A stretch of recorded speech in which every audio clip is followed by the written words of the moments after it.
A great one that I did that's been super popular is I bought an ice cream truck and I wrapped it in my law firm. And because I'm involved in the philanthropic community, we've got a website for the ice cream truck. And any charity can register for the charity event to have my ice cream truck go and give away free ice cream during the event.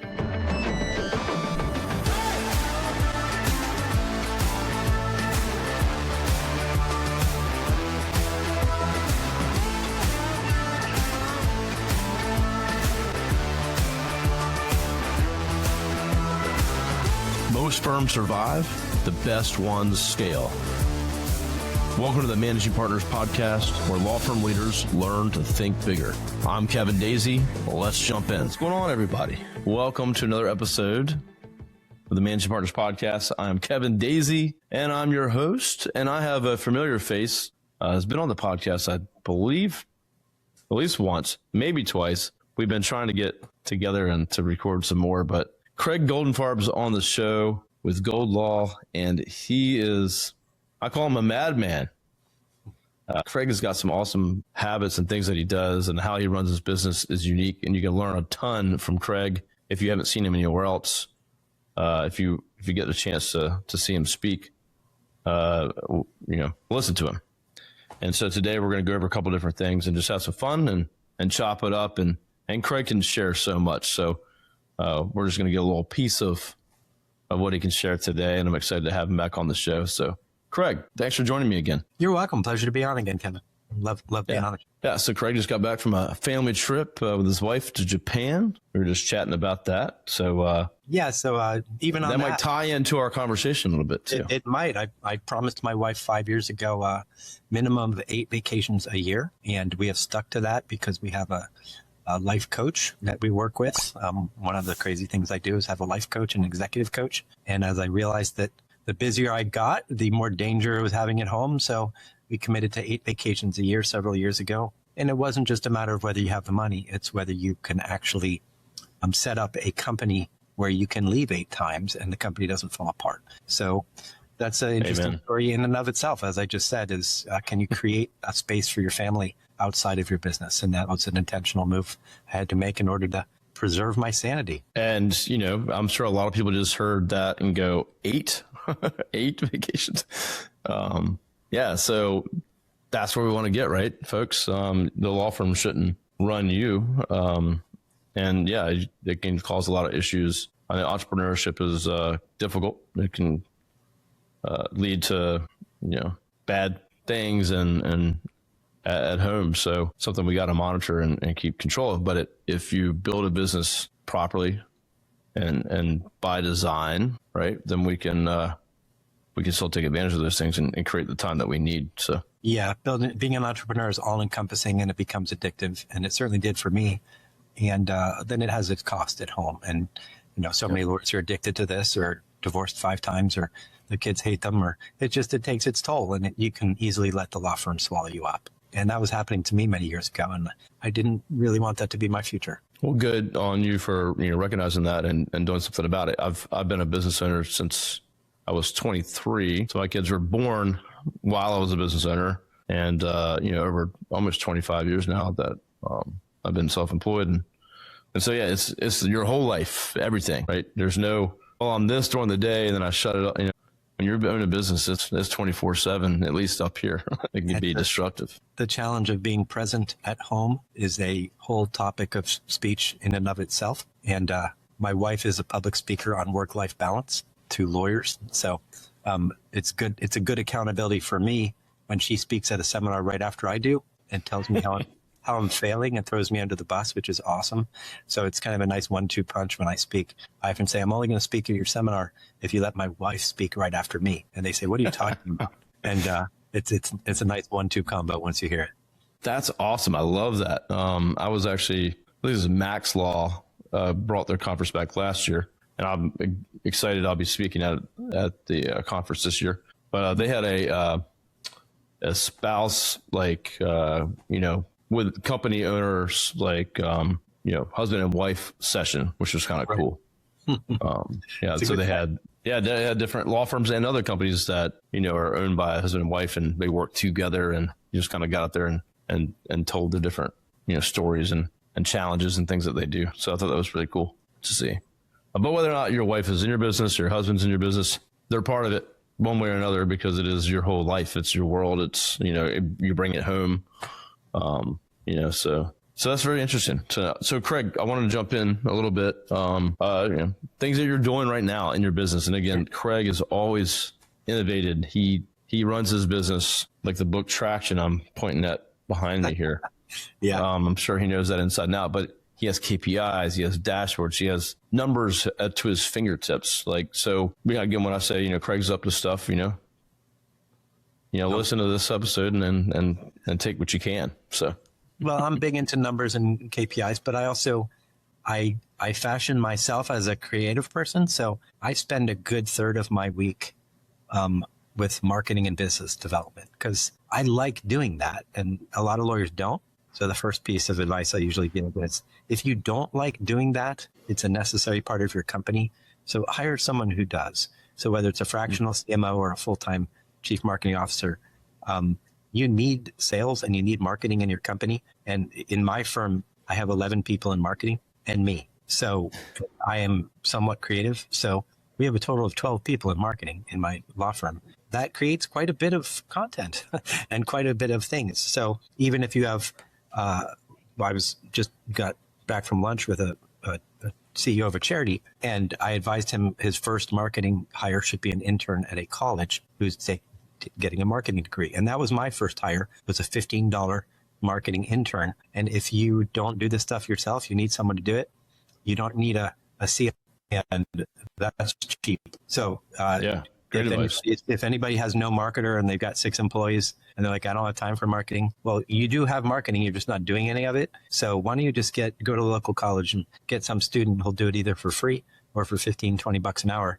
I'm lucky enough to have an entire marketing department, but for anybody who doesn't, 15 bucks an hour is all it takes to start a marketing department. In a lot of cases, these colleges, and we've used plenty of interns ourselves, even as a marketing agency, as they want to get started, or we wanted some extra help, or just to help out the colleges and the students.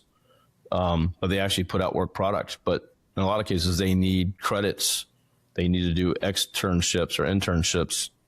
So these folks are looking not just for that, the experience, but they're also looking for a position, hopefully once they graduate. Absolutely. It's a great option. So I personally, I do all the regular forms of marketing for my pretty large law firm. I do TV, radio, buses, billboards, bus benches, bus shelters, digital, everything that some of the fairly large firms do. But I differentiate myself really in a couple of ways that other law firms don't do. And a lot of them are just very creative. I'm very involved in the philanthropic community and charities. And most law firms either don't have the time to do that or the interest or the desire. But that's an untapped market of influencers. And by influencers, I don't mean social media people. I mean charities come into contact with hundreds and hundreds and hundreds of people. Yeah. And I run 2 of my businesses, or that I run 2 charities. So there's a nonprofit chamber of commerce in Palm Beach County, Florida. So it's not the Chamber of Commerce. It's the nonprofit Chamber of Commerce, and you have to be a charity to be a member. So I live in Palm Beach County, Florida. I qualify because I own 2 charities. So I'm the only lawyer in this organization. And how often do we as lawyers go to a marketing event or participate in a marketing thing where we're the only lawyer in the room? Those are the rooms I want to be in, because when I'm in the room at an MRI center open house and there's 60 other lawyers in the room, that's got no marketing value to me. But when I'm in the room of 300 charity CEOs and I sponsored the event, think of the marketing ROI on being a member of that organization. So I really try to use the term thinking outside the box, old and used term, but I really try to be creative and do things that other lawyers don't do. So, being involved in the philanthropic community is one of the many things I do that's different. And I spend a lot of my time thinking of what's different. And, a great one that I did that's been super popular is I bought an ice cream truck and I wrapped it in my law firm. And because I'm involved in the philanthropic community, we've got a website for the ice cream truck. And any charity can register for the charity event to have my ice cream truck go and give away free ice cream during the event. And it's free. So what charity is going to say no? So now my ice cream truck is booked out for the next 6 months. It's wrapped Gold Law, my law firm. And it sits there, and there's a 20-minute line to stare at my truck and get a free popsicle, basically. So, that's something that I stole from a bank in Texas. I saw a bank in Texas do that. I'm like, why can't I use that for my law firm? So be creative. I love it. I love it. And the ROI on that is ridiculous. People call and say, I was at a charity event. I saw your truck. So, what other law firm has an ice cream truck? So I don't know any. I know a lot of law firms. So I don't know one that has an ice cream truck. So I do have 11 people in marketing who help me come up with creative stuff. I also come up with some creative stuff, but, thinking differently than other lawyers is something that lawyers don't think they have the time to do. I'm like, if you don't have the time to do it, to think, then you don't have the time to grow. And I grow by doing things that other lawyers don't do. Yeah, I love that. And it's so easy just to fall into, the normal channels, and check the boxes and say, okay, we have to do this, we have to do that. We talk to our clients all the time, like brainstorming on things, other things they can do, like that we don't do, we don't get paid to do, the stuff that we can't help you do, that the law firms need to be engaged with. They have to be engaged in the community. They have to get outside the box. And different communities have different opportunities. And when I used to build websites, Craig, back in the day, just for local businesses before I had a law firm marketing agency. And my best way in meeting people was being on boards and charities and serving and just meeting people. And that opened up all the doors for me back in the day, 15, 20 years ago. So it's got to be something you're passionate about. I mean, I happen to be passionate about charities, but when I train my lawyers on how to market, and I do that with my attorneys, I don't talk to them about cases because I'm not interested in any law like that. I don't talk about law ever in my firm, but I do marketing training for my attorneys. And I say, tell me even if they have kids, because kids are your hobby when you have kids. But I say, before you had kids or what you want to do, what's your favorite thing to do? And it's usually fishing or golf or karate or soccer or whatever. For me, it's soccer. So I say, just take two of those things. All my lawyers have a favorite thing they do. It might be fishing. It might be mountain biking. It might be whatever. And I say, do you like that? And they're like, yeah. And I say, well, let's focus your marketing. I'll give you $2,000 this year, my money. And we're going to spend $2,000 on developing you in the mountain bike community because you're a mountain biker. And we're going to dominate mountain bikers in Palm Beach County. And we're going to sponsor every mountain bike race. And your name and my name is going to be on the back of the shirts. And anything involving mountain biking, you're going to go to, and I'm going to pay for it. So whether you're an associate or a founder of a law firm, pick two things that you love and market the hell out of those. For me, it's soccer because that's my passion. I sponsor so many damn soccer teams, soccer events, soccer watch parties. I'm doing a full World Cup package on television. I'm on cable TV for all the soccer games internationally. Soccer's my thing. And I own the soccer community, and there are not a lot of lawyers in my area that are passionate about soccer. So whatever your thing is, if you like it, you'll do it. If you hate going to happy hour, don't go to happy hours. You're going to hate it. But if you like something, do it. I love charities and I love soccer. So those are two of my major things. I think that's a great piece of advice, having those things that you like, because, for you, you're excited to see yourself go to events, watch the soccer games. You're part of that community. You're not forcing it. You're authentic. I see a lot of law firms trying to do stuff that's just not authentic. Like, we love to ride Harleys too. And you're looking at the lawyer like, there's no way they like to ride Harleys. They're trying to go after the motorcycle community, but that's just not a true, passion of theirs. You can tell. It's not authentic, and you got to be authentic. I can be authentic about charitable involvement and about soccer. Those are two things that are easy for me. So I'll do them because I like them. And you mentioned like mountain bikes. I'm thinking about my neighborhoods and community around here. There's like the road bikers. I mean, there's shops and bike shops and stores and events, and like there's, you can niche down, but whatever you like. To your point, me, I love surfing. I've been surfing my whole life. If whatever you're into, I think you can find a way to lean into that. And again, doing something you enjoy, which is going to help you personally get more joy out of what you're doing. So, and I hope at this stage in your career, if you're listening, that you didn't give up everything you enjoyed when you became a business owner. I found when I was in my 20s and 30s that I started to give up some things. And then I went to a seminar in Orlando And the speaker called those the ustas. I used to play tennis. I used to golf. I used to read. And he said, Ooh, and I was 32 years old. And that hits hard because he said, hey, you hardworking entrepreneurs, you don't do what you used to do, but it caused you joy. You're giving up joy. So let's identify those ustas and figure out a way to work them back in your life. Even if you're married and even if you have a 1-year-old and a 3-year-old, it makes you whole and complete as a human. You've got to get those ustas back in your life. And I thought that was so powerful. I was 32 years old and I was working like 80 hours a week, and I had stopped playing soccer and I'd stopped working out, and I love both things. And I looked at myself and I was like, I don't feel complete. I don't feel whole. So I reinstated those things back in my life, and they've never left. I don't have any used to. I love it, man. That's definitely hitting hard for some folks. It definitely was my situation as well. And so I've definitely changed that. I think I've been snowboarding, 8 times this year. So the season's over pretty much for me, but, Yep. But I used to go once a year or not at all. Surfing too. Right. So yeah, you can't let those things slip and just make excuses and say, well, this is my life now. I got to run this firm that runs me.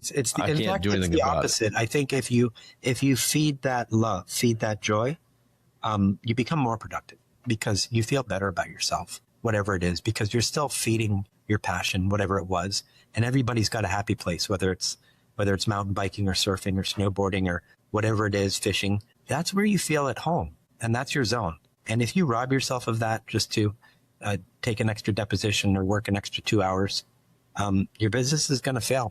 I'll tell you that, because you're not going to be happy, and then it's going to take its toll on your mental health and your physical. Yeah. Then every day is, I have to show up and do this. I have to be here. I can't do those other things, versus you get to go do those things at your leisure, plan it out. And you come back ready to work and because that work is enjoyable again, and it's allowing you to do those things that you love to do. Absolutely. Whether it's the time, money, whatever. And so now it becomes like, I get to work. I get to do this. And then I can go do the things I want to do. And I can help others get to do things they want to do. My employees, my team. Absolutely. So. I mean, I spent a long time, 15 years ago, transitioning from lawyer to CEO. And I haven't touched a case in 15 years. And I'm not saying that's right. It was right for me because I didn't miss it and I didn't need client interaction. I knew that I wanted to be an entrepreneur. I knew that I wanted to be a CEO. And I knew I was like a decent lawyer, but I wasn't happy. And so I really had to go inwards and figure out what makes me happy. And it was all business. It was all business development, marketing, all the things that I wasn't doing. And that's all I do now all day is administrative, organizational, leadership, business development, and marketing. That's all I do. I have 1,500 cases, and I know about 3 of them. 3. And they're all worth 8 figures, each of those 3. So that's the only reason I know about them, is I should probably know. So when someone says, how's my case going? I laugh because I don't know. I have no idea. And nobody hires me. They hire my law firm. They don't hire me. They're hiring my law firm because we have a structure in our law firm that gets results. Exactly. It's what they're hiring is the process, the efficiency, the results that are predictable, right? Because you put a process in place and you fine tune the machine. That's what people should be looking for. Versus in fact, lawyer. That's why I rebranded. Florida, I had to go to the Florida bar and get approved for a trade name. But I took my name out of the law firm about 8 years ago. I used to be law offices of Craig Goldenfarb. I realized that didn't fit in with my business model because people would want Craig Goldenfarb. So we changed to Gold Law and rebranded everything, got it approved by the bar. And I've been Gold Law ever since. And that took a mental shift and an ego hit, because now it's not law offices Craig Goldenfarb, I'm all famous identity. Now it's that I'm the CEO of Gold Law, which is a different entity, and it's a process. So you're not hiring Craig. You're not expecting to talk to Craig because I don't have any clients. So, even that was an intentional decision that when I became a CEO, I knew I wasn't going to be a lawyer. Yeah, I think, that's what makes, you different. And those folks listening, you started as a lawyer, the technician, right? Where most companies start. I'm good at plumbing, so I'm going to start a plumbing company. But you can make the decision. Do you want to be a lawyer? Is that what you're best at? Is what you're passionate about? Or you like love the law, the business of it, and you decide to become a business owner, a CEO. And some do both. You can do both. You can do both. Yeah. It's just a cost benefit analysis to how much law you do. And a lot of people, I've heard this sentence like 100 times. I want to cherry pick the 10 best cases in my office and just work on those. I've heard that a lot. That seems to be like on everybody's business card. That's every lawyer's dream except mine. Is like, I want to cherry pick the 5 or 10 best. And then when I hear that, and I coach a lot of PI law firms, I say, well, what are you doing to go towards that? And their answer is nothing. So if they're not doing anything to get towards that, then if you're not doing anything to get towards that goal, then you can just say that the rest of your life is, I want to cherry pick 5 or 10 cases, but you actually got to work to get to that point. Yeah, no, that's a good point. I hear that a lot from folks that say, yeah, I just work on some cases that I want. Or that's the goal, if you will. But, what's really how do you get there? The truth. Unless you're coached or unless you have a plan, you can't get there because you don't have the infrastructure in place to stop you from handling 100 cases. So you got to create that infrastructure to either get to 0, like I did, because I'm wanting to, or to get to 5 to 10, which you can do if you want to be in the courtroom. If you love being a lawyer and you love clients, then keep your cases, some of them. But the cost of that is it slows down your growth. And that's okay because it's your happy place. My happy place was not the courtroom. It just wasn't. But a lot of lawyers it is. And that's fine. I'm an extreme example. Most people want to handle some cases, and that's fine. Yeah, if you want to be the lawyer, the best lawyer, and continue to educate and become a better lawyer, then you're going to have to fill in the gaps. You're going to have to hire a C-suite or a CEO or someone to take over those responsibilities if that's not what you're going to do. I've seen some firms have a partner or 2 or 3, and they'll kind of slice up those responsibilities. Someone's over marketing and sales, someone's over, operations.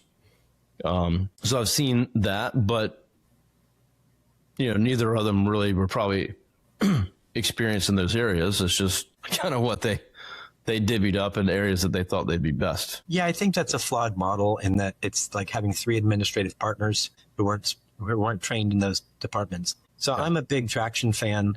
For those of you who haven't read it, it's a book by Gino Wickman. And one of the theories of EOS, which is the system, entrepreneurial operating system in Traction, is basically if you're going to run a good business, hire non-lawyers to run your departments and hire executives with executive skills. I mean, none of the people who run my departments are lawyers, except my chief legal officer. I have 5 other executives, and none of them came from law. None of them came from law. They had the business skills, and then they came from other industries, and business skills are transferable. So my head of IT never was in a law firm. My head of sales intake never was in a law firm. They ran a sales floor. That's similar to my model with they weren't marketing people. Yeah. Yeah.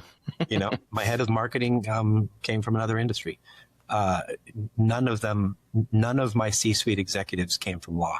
And I think that as scary as that is, it works. And the best story is my chief operating officer was in the financial world and worked for, I think, Merrill Lynch or something like that. And she was from California and she moved to Florida all the way for the job. And I interviewed her, and she has an MBA and, degrees out the wazoo.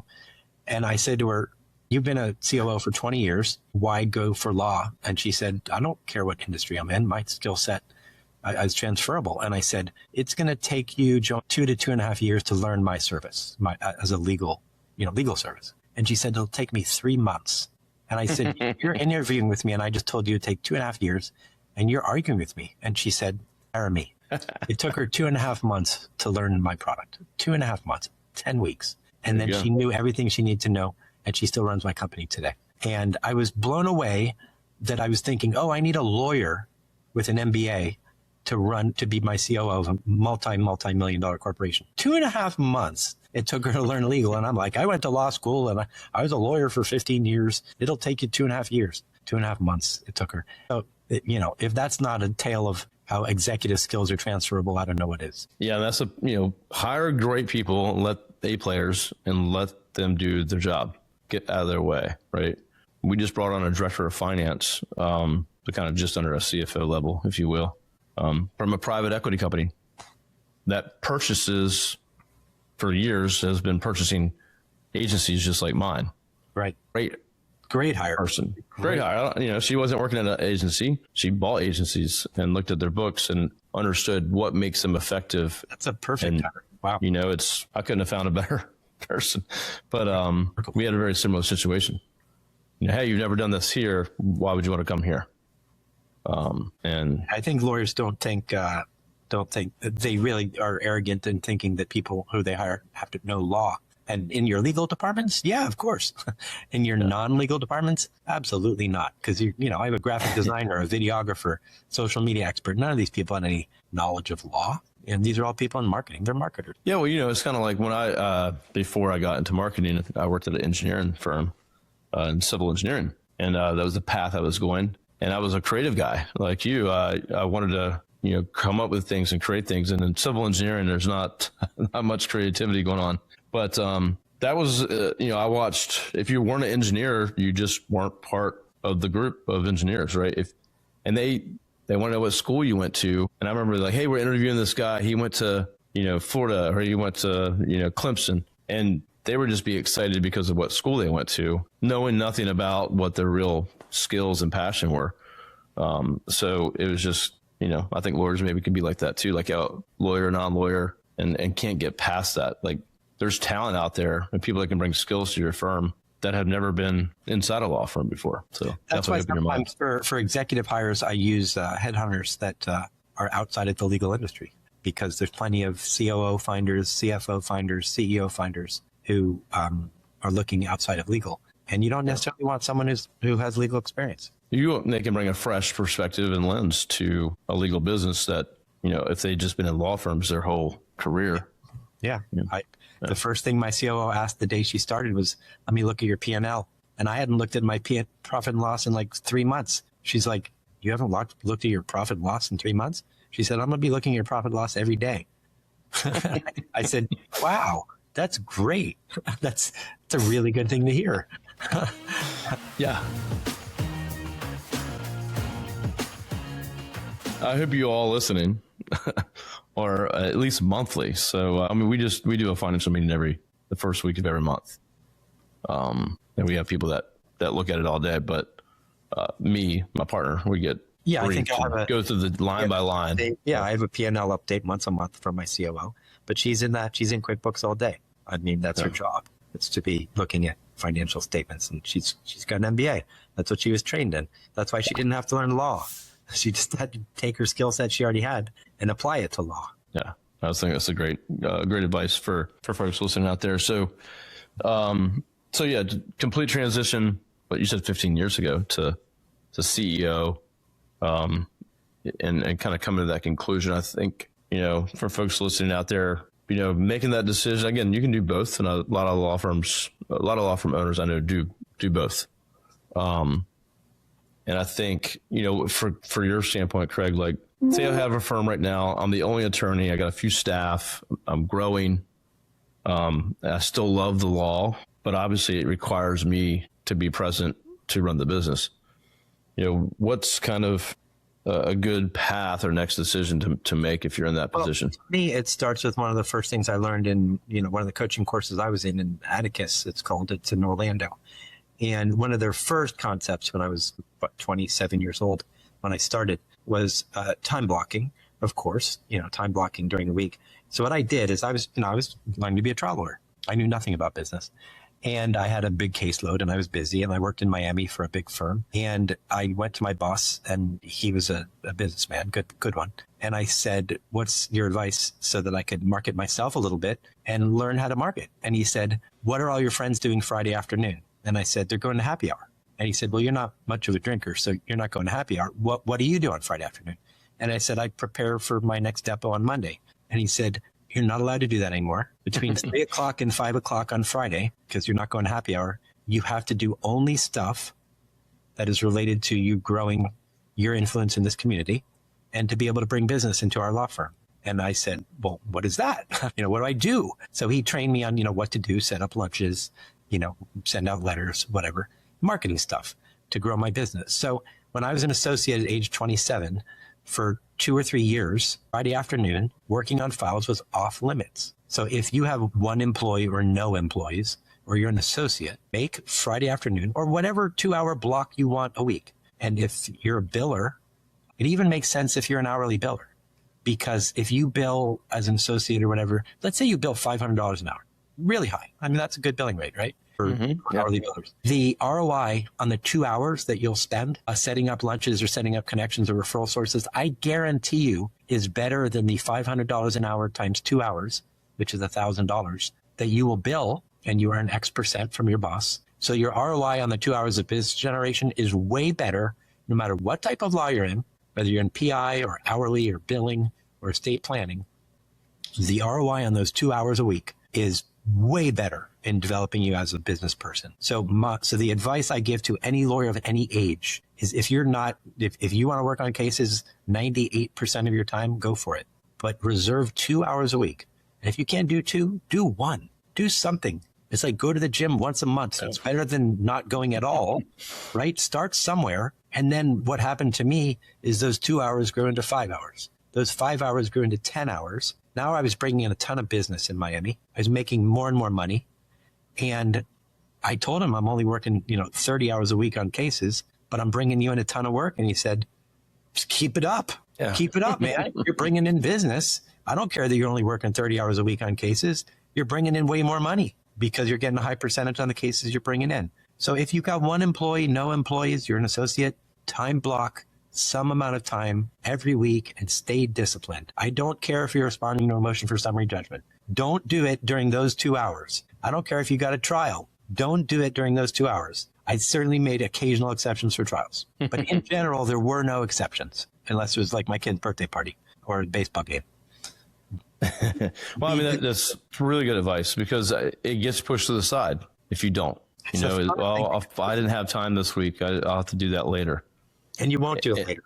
And it takes time. This is not an overnight thing. If you want to be known in your community, responsible and respected and reliable, it takes time, So you got to get started right away. You can't just jump ahead or skip the line. People need to know that, you've been around and you're consistent. It's the key is the consistency. I mean, still today, I get 4 marketing lunches a week. I'm booked through August right now because lunch is one of the main ways I do one-on-one marketing. And my 5th lunch a week is with an employee because I have so many employees. So I want to make sure I know my employees. So it takes about 1.5 years to get through all my employees because it's one a week. But they know I care about them because I take them to a one-on-one lunch and really connect with them. And that reduces my turnover tremendously. I have very little turnover because whether it's a receptionist, a legal assistant, or a marketer, I'm having lunch with them. And I want to get to know them because I didn't interview them. I don't know anything about them. I didn't meet them. So if I didn't meet them and they work for me, I want to meet them. So, that's awesome. 5 lunches a week. I market and I create connections through lunches. That's one of my main pieces of advice for everybody I coach. Yeah, it's so simple and you can do it. And I spoke to a group of about 30 attorneys. I had the marketer from a firm of a general practice said, "Hey, can you come talk to my attorneys because we have a marketing budget for each attorney." And that's how the firm does it. And no one's doing anything except one guy. And that one guy is on his website, Google Business Profile, is in reviews, does SEO, blogs, writes, social media. And I went and spoke to this group and, I had all this like advanced stuff lined up. They weren't doing anything. I was just like, okay, let's just scrap everything I was going to talk about. Who here takes people out to lunch, goes to networking events, sits on a board? Nothing. But you don't have a plan like to spend some money once a week or to go meet with folks. I just helped them put together like a plan. Just once a week, go meet somebody, go to a networking event. It was pretty drab. It was pretty terrible. And so I ended the talk by saying, who brings in the most money out of this whole law firm? 40 plus attorneys. The guy that wasn't there, that has his own website, SEO, blogs, social media, and wasn't at this event because he didn't have to be there to learn anything. So, and it was quite interesting. But it's a disconnect because, lawyers usually come to you around bonus time, raise time, and ask for a raise. Now, I pay my lawyers 27% of the fee if they brought in the case, 27%. That's a lot. Some firms are higher, some are lower. But I only pay them between 7 and 10% of the fee if I gave them the case. So if they come to annual review time and they're like, I want a huge raise in salary and I want you to, I'm underpaid. I say, do you know how to get paid like 3 times as much? It's that you take advantage of the 27% because you referred in 1 case last year and you got a big check and you were happy. But what if you referred in 10 cases last year? You wouldn't be here asking me for more money. You'd be getting 10 checks. So go away. Your raise is the typical raise I give to all attorneys. Stop complaining. I say it very nicely, but I've given you a golden key and you're not using it. The golden key is that if you market yourself and you bring in cases, you get 27% of the fee. If you choose not to use that key, then I'm not going to accept any arguments from you that you're not earning enough. The opportunity is there in front of them. They have everything they need. It's funny. We have something very similar here. We, of course, we're not bringing in cases, but we do have referral programs. If they know a lawyer, family knows a lawyer, a firm that might sign up, they get straight up, bonus for any referral that turns into a client.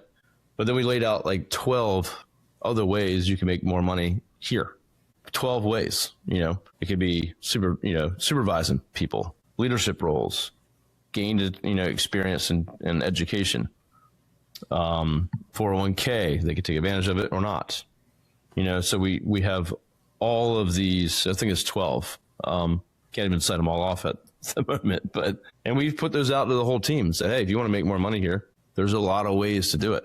And we want you to take advantage, or you can be a B or C player. But when it comes time for raise time, it's a pretty clear, it's really clear to both sides. Yeah. You just say, here's your money menu. Check off the ones you've actually ordered off the money menu. Right. And you have ordered none of them. So you get nothing. So you got a menu, you can order whatever you want. And you've offered a menu of 12 items. And if they choose to order nothing, then they can't complain they're hungry. Yeah, it makes it really clear and easy for annual review time. And what you've done, I love that. It's the opportunity is there. If they won't stick around, and they're not bringing in cases. So, and if they don't, and like I have 12 lawyers, and I'd say 4 or 5 of them do not bring in any cases. But what's interesting is they now know not to complain at raise time because they already know what I'm going to say. Now they get a raise every year, a very small, cost of living type raise. Sure. But they know that they have a golden key that they're not using. And if they choose not to use it, then you're still employed. I don't need their cases. I like them to bring in cases, but my marketing is so vast that I don't need their cases. So I'm not dependent on them. But again, I've got 4 lawyers who don't take advantage of it. And I keep them employed because they're good lawyers and they get good results. So I'm in a luxurious position that I don't need them to. I certainly want them to, but that's up to them. Sure. Yeah. But it's a good place to be that it's not black, it's not gray, it's black and white. It's very clear. They know, and makes things just a lot easier to manage. So there's no question in it. It's pretty clear to both sides, and that's a great way to run your business, in my opinion. So it's worked for me. I'll tell you, Kevin. That's worked pretty well. It's worked out pretty well. Yeah. Well, again, I respect you, and everything you have to share is always intriguing and interesting, and a lesson for me. A lot that I can take away from this, and that's why I love to have you on the show and get on your schedule when I can. So yeah, Craig, anything else you want to share before we wrap up? It's kind of like if you really want to go full Craig, as my wife says it, the other end of the rainbow, if you were to go full CEO, allows you some freedom and opportunities that most lawyers only dream of, that I'm lucky enough to have. So I have 9 businesses. One of them is my law firm. So, how am I able to, people are like, do you sleep? And the answer is yeah. The reason I'm able to do that is because I create the same structure in each of my businesses, and I make myself the visionary or the director or the CEO of each company. And it allows me to do a lot of my passions in other areas. And people are like, well, what do you own? Well, I own an MRI center, which is legal in most states, as long as you disclose it to your clients. And you can even self-refer because you're not a doctor. So an MRI center is a conjunctive to personal injury. I own a commercial real estate investment company that I do. And again, I'm out in the public so much that I meet people because I have time, I meet so many people in the community because I do so much in the community that I meet people in these businesses who provide opportunities. So the freedom of time provides opportunities. I'm on so many different organizations. I'll meet an investor. I'll meet someone in a cool industry that might be looking for investment. And now that I've got so many companies, I can look at companies because I'm an entrepreneur. And actually, I've developed a skill set of being able to analyze companies. So an MRI center, I run 2 charities. I have the real estate investment. My lifelong dream, because I'm a soccer player, has been to own a professional soccer team. Guess what? Palm Beach County, Florida is getting a professional soccer team, and I'm a part owner. Wow, that's awesome. Bucket list number 1. So that would have never happened if I was a trial lawyer full time, because I would have never had the opportunity to meet the people that found out that an expansion franchise was coming to Palm Beach County, and to let me know, because they found out, and they're like, the first person I'm calling is Craig, because everybody knows that that's my life dream. So I'm getting to complete a bucket list item because I am 100% CEO, and because I gave up law. Now, that doesn't mean you have to give up law. It just means that the more time you have to expand your world beyond our little law worlds, which are very, very myopic and small, it really may not serve what you might love. And I have a lot of passive income from all these companies that take very little time. But how did I get involved in such varied things? It's because I've created a life where I can meet people in these other industries. And I have 5 more businesses I didn't even talk about, which are all super fun. That'll have to be another episode. Yeah, it's just great. So, as I said, if you go full Craig, the opportunities to do some cool stuff. And to me, I'm 56 years old almost. And, I'm not that old, but I'm not that young. Is like, well, what do I want the rest of my life to look like? And the answer is, I want to do a lot of cool shit, man. And if you just trudge away at continuing to do what you're doing, 100% law, unless that is your dream life, then you don't get to do cool shit. And, if that could be the theme of this, I get to do cool shit. There you go. I love it. I love it. Let's do cool shit. I love it. And, I'm following Craig's path. I have a real estate company and real estate properties with my wife. I own 2 agencies. And so I'm going down that path. And I'm excited about business just like Craig and learning about everyone's business and meeting new people and kind of going where it takes you. And then him being able to be a part owner in something that, was a bucket list item for him, which most people wouldn't even dream to achieve, is proof right there. So congrats on that. Well, thanks. It's been a fun ride. And part of it is also, I really like giving back. I like teaching. I like coaching. I like consulting. You're in a consulting business. It's very rewarding for me personally. That might not be rewarding for other people, but the more I give, the more I get. And I don't do that intentionally. I give to give, but I do find that the world is a mirror. And I learned that in reading Buddhism and mindfulness. The world is a mirror. Whatever you give out, you'll get back.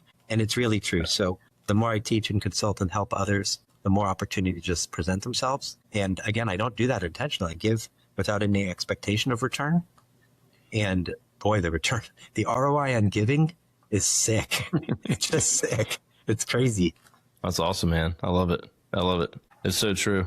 Well, Craig, I appreciate you sharing today with us. We covered a lot of cool things. And let's go do a lot of cool shit, people. Don't let the law firm run your life. Again, if you're just starting out, it can get out of hand real quick and go off the rails. And so next thing you know, you wake up, it's 5 years later and you go, ooh, I don't want to be in this position. We don't want to get you there. We want to be in a place that you enjoy it and you can take the time off. You can put up guardrails even in your 20s and your 30s. Even when you have a 1-year-old and a 3-year-old, you could put up some guardrails to just make sure you stay connected to your Eustas and don't give them up. Even if it's an hour a week, take that time, go do that workout, go play golf, whatever you want to do, stay connected to it. Because if you let it go for 10 or 15 years, it's hard to get back. Whatever it was, it's hard to get back because you have not continued it. You need to stay connected to your passions. And I learned that the hard way because I became disconnected for a few years, but they're all back now. Well, Craig, thanks so much for sharing. As always, appreciate you coming on the show. And so, Craig, you stay on with me. Everyone else, thank you so much for tuning in, listening to me and Craig. connect with him, reach out, follow what he's doing, because there's a lot more you can learn from this gentleman right here. So, Craig, Thank you, Kevin. I'll see you soon. Absolutely. You too. Thank you, sir.